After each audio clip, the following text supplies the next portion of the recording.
depois não ficar doente. A frustração pode te fazer perder o foco e se esquecer de que a vida é amor e o resto é negócio. E o meu ócio é criativo, esforço cognitivo, construtivo, em meio a esse desatino político de um castelo de carros marcados. O juízo virou virtude admirada.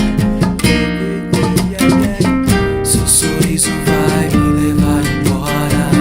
Vou chutar a porta desse mundo e cair fora. Uma fogueira, um violão. Isso é real, o resto é distração. Tudo que peço pra Deus é um pouco de tempo.